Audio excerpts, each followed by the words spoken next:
दोस्तों इमेजिन करो एक ऐसी क्वीन जो अपनी ही बेटी की सुंदरता से जेलस होके इस हद तक चली जाए कि अपनी बॉडी पर बर्ड्स के पूप का मसाज कराए। आखिर क्या है इस इवल क्वीन का मकसद, आइए देखते हैं आज की इस फैंटेसी एडवेंचर फिल्म में जिसका नाम है मिरर मिरर। फिल्म के स्टार्ट में हमें एक साम्राज्य दिखाया गया है जहां सब लोग बहुत खुश और हमेशा डांस करते रहते थे। वहां के राजा और रानी के यहाँ एक बेटी जन्म लेती है जिसका नाम उन्होंने स्नो वाइट रखा क्योंकि उसकी स्किन स्नो की तरह निर्मल थी। स्नो वाइट के पैदा होते ही उसकी माँ चल बसी। सो राजा ने शहजादी को अकेले पाला, मगर उसके थोड़ा बड़े होने पर किंग को रियलाइज हुआ कि स्नो वाइट को किसी औरत की जरूरत है जो उसकी अच्छे से देखभाल कर सके।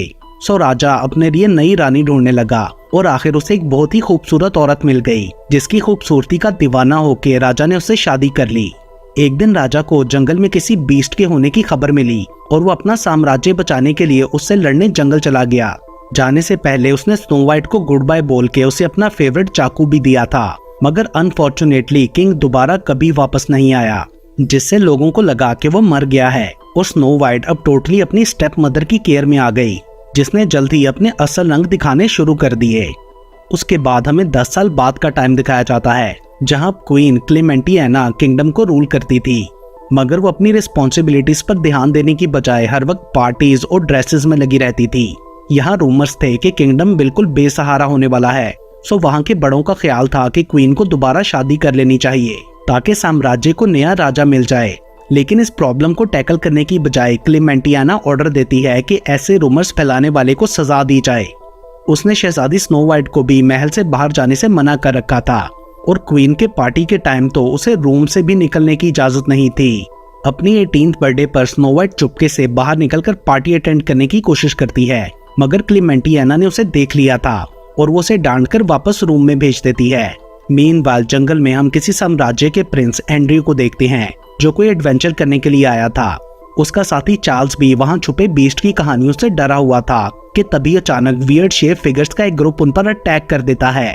उनके पास तलवारें भी थीं और वो एंड्रयू से उसका सोना चुरा लेना चाहते थे।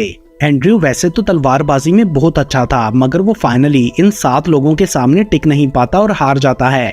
और यहाँ रिवील होता है कि एक्चुअली वो वियर्ड फिगर 7 बोनों का एक ग्रुप था जिन्होंने स्पेशल सूट्स पहन रखे थे। सोना लेकर वो लोग वहाँ से जाने लगते हैं तो एंड्रयू उनका मजाक उड़ाता है, तो डाफ्स उन्हें सजा देने का डिसाइड करते हैं।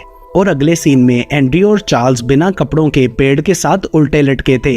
दूसरी तरफ कैसल में मार्गरेट और दूसरी सर्वेंट स्नो वाइट को एक छोटे से केक के साथ बर्थडे विश करती हैं।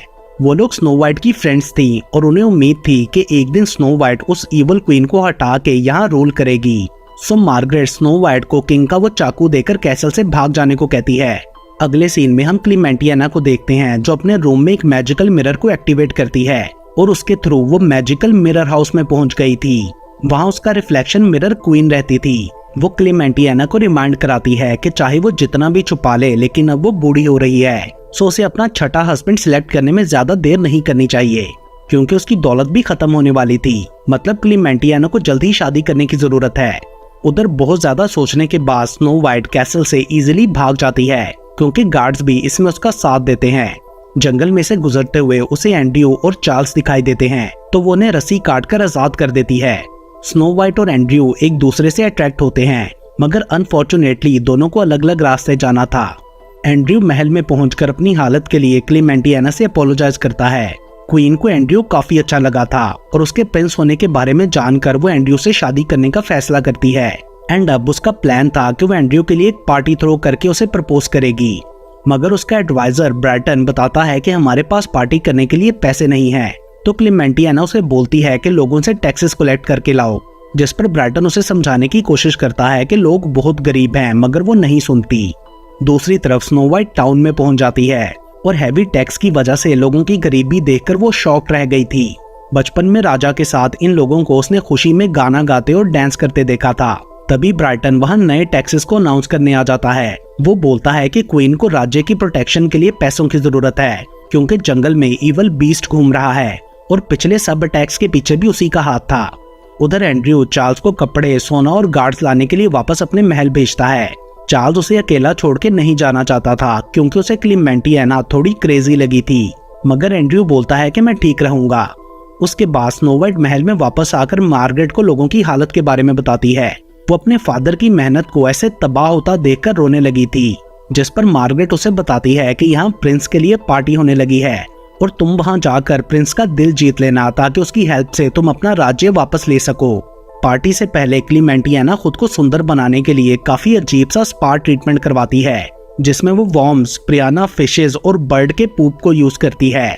रात को पार्टी के स्टार्ट होते ही क्लीमेंटियाना एंड्रयू को अपना डांस पार्टनर बनाने की कोशिश करती है, मगर एक आदमी उसकी जगह पहले चला जाता है क्योंकि वो भी क्लीमेंटियाना से शादी करना चाहता था।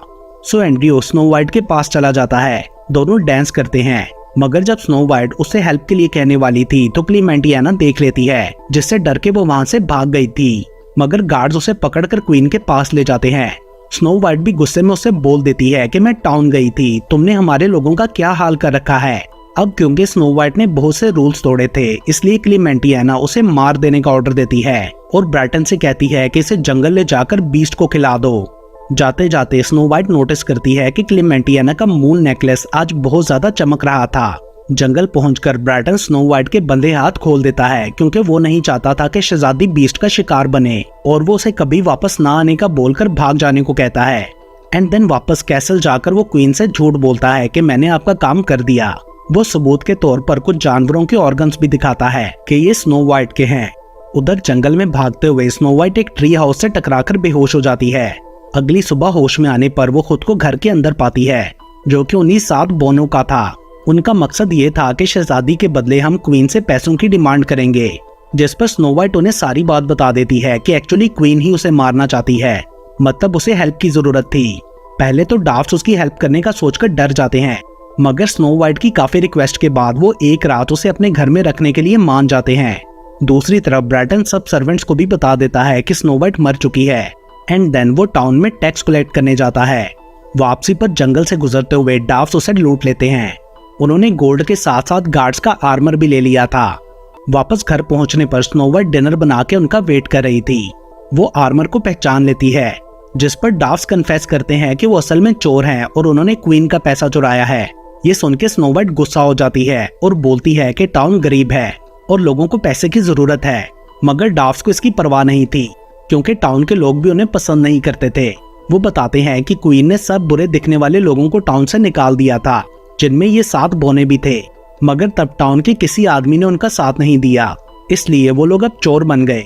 तभी वो लोग अचानक आपस में किसी बात पर बहस करने लगते हैं, जिसका फायदा उठाते हुए स्नो वाइट पैसा लेकर वहां से भाग गई थी।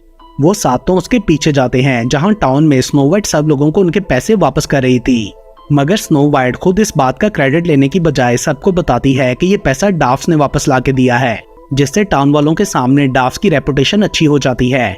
दूसरी तरफ कैसल में क्लीमेंटियाना एंड्रयू के साथ लंच करते हुए उससे फ्लर्ट करने की कोशिश करती है, मगर एंड्रयू सिर्फ स्नो वाइट के बारे में सोच रहा था, जिस पर क्वीन उसे बताती है कि वो मर गई है। एंड देन वो उसे प्रपोज करने लगती है, मगर तभी ब्राइटन वहां आ जाता है और बताता है कि डाकुओं ने उसे लूट लिया। ये सुन के एंड्रयू को गुस्सा आ गया था, सो वो उन डाकुओं से बदला लेने के लिए बाहर चला जाता है। उधर जंगल में डाफ्ट स्नो वाइट को अपने साथ रखने के लिए मान जाते हैं, मगर उनकी एक शर्त थी कि स्नो वाइट को भी उनकी तरह चोर बनना पड़ेगा। वो प्लान करते हैं कि वो लोगों से नहीं बल्कि क्वीन से चुरा के टाउन के लोगों को देंगे, इसलिए स्नो वाइट मान जाती है, जिसके बाद वो उसे चोरी के स्किल्स सिखाते हैं, जैसे कि तलवारबाजी और लोगों को बेवकूफ बनाने के लिए खूबसूरती का इस्तेमाल करना। उन्होंने उसे नए कपड़े भी ला दिए थे। उसके बाद वो लोग अपने पहले मिशन के लिए निकलते हैं, जहां स्नो वाइट को एक लॉस्ट गर्ल बन के लोगों को बुद्धू बनाना था। मगर जो पहला ट्रैवलर वहां आता है वो एंड्रयू था, जो डाकुओं से बदला लेने के लिए गार्ड्स भी साथ लाया था। डाफ्ट गार्ड्स को काबू करते हैं और स्नो वाइट एंड्रयू की तरफ जाती है, जो कि दोबारा एक दूसरे को देखकर काफी खुश हुए थे, मगर दोनों ने एक दूसरे को गलत भी समझ लिया था। स्नो वाइट को लगा था कि एंड्रयू क्वीन के लिए काम करता है और एंड्रयू स्नो वाइट को चोर समझता है। दोनों ने सब गार्ड्स को हरा दिया था और स्नो वाइट एक ट्रिक यूज करती है, जिससे एंड्रयू का हॉर्स उसे किक मार के गिरा देता है, जिसके बाद स्नो वाइट उसे पंच मार के बेहोश कर देती है। लेटर ऑन एंड्रयू दोबारा कपड़ों के बिना वापस कैसल जाता है और क्वीन से पूछता है कि उसने स्नो वाइट की डेथ के बारे में झूठ क्यों बोला। साथ में वो ये भी बता देता है कि चोर जायंट्स नहीं बल्कि बोने हैं।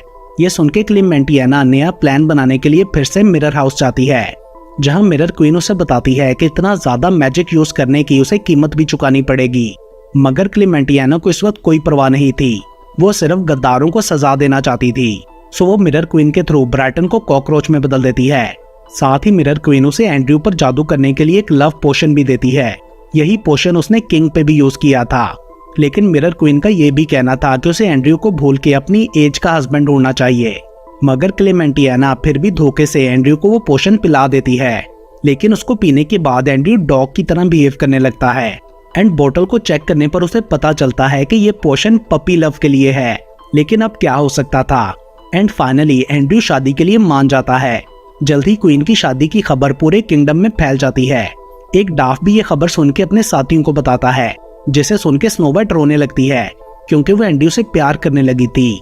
उधर क्लेमेंटियाना इस बार कुछ भी गलत करना नहीं चाहती थी, सो वो दोबारा हेल्प के लिए मिरर क्वीन के पास आती है, जिसके बाद 2 बड़े से पपेट्स डाफ्स के घर आके उन पर अटैक कर देते हैं। आगे से डाफ्स की मार का उन पर कोई असर नहीं हो रहा था क्योंकि ये पपेट्स जादुई थे। तभी स्नो वाइट नोटिस करती है कि वो पपेट्स धागों से बंधे हैं, जिन्हें वो काट देती है, जिससे उन पपेट्स का कनेक्शन मिरर क्वीन से टूट जाता है और वो नॉर्मल पपेट्स बन जाते हैं। अगली सुबह डाफ्स देखते हैं कि स्नो वाइट वहां से जा चुकी थी। उसने लेटर में लिखा था कि वो उनसे प्यार करती है, मगर अपनी वजह से उन्हें खतरे में नहीं डाल सकती। लेकिन डाफ उसे ढूंढने के लिए निकल पड़ते हैं, जो कि ज्यादा दूर नहीं गई थी। वो लोग उसे बोलते हैं कि तुमने हमारे लिए बहुत कुछ किया, अब हमारी बारी है। एंड देन वो क्वीन की शादी खराब करने का प्लान बनाते हैं। उधर कैसल में सब लोग शादी की तैयारियों में लगे थे।